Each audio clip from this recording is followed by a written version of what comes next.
Այժմ մենք գտնվում ենք քաղաքի կենտրոնական այգում գտնվող մարզադպրոցի հարակից տարածքում, որտեղ իրականացվում է նոր մարզասրահի շինարարական աշխատանքներ։ Այս աշխատանքները կանգ էին առել ձմռան ցուրտ եղանակային պայմանների պատճառով։ Այժմ գարնանամուտ է եւ աշխատանքները նորից ընթացքի մեջ են։ Որ ընկերությունն է շահել այս աշխատանքները եւ երբ կավարտվի, կլինենք հետեւողական։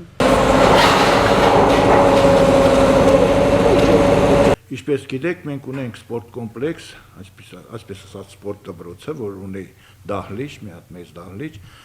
քանի որ այդ դահլիճը, այսինքն մեր ժողովրդի պահանջները լրիվությամբ չի բավարարում, դրա համար Մերյան նախատեսավ նորից դրանքից երկրորդ կորպուսը կառուցելու համար։ Երկրորդ կորպուսը կառուցելու համար հայտարարվեց տենդեր, տենդերը շահեց Օվալ կազմակերպությունը,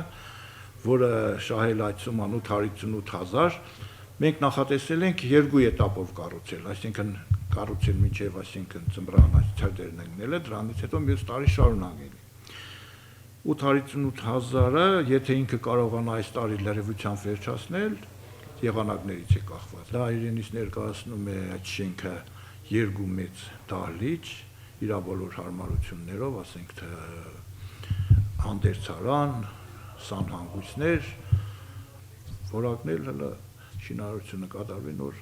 ասենք թե ինչ ձևի կստացվի։ Ինչպես նշեց շինարարական հարցերով մասնագետ Արարատ Դարբինյանը, մրցույթը շահել է Օվալ ընկերությունը 858,000 լարիով։ Առաջին փուլի աշխատանքներն իրականացվել են աշնանը, այժմ սկսվել են երկրորդ փուլի աշխատանքները։ Շինարարության ընթացիկ աշխատանքներին մենք կլինենք հետևողական։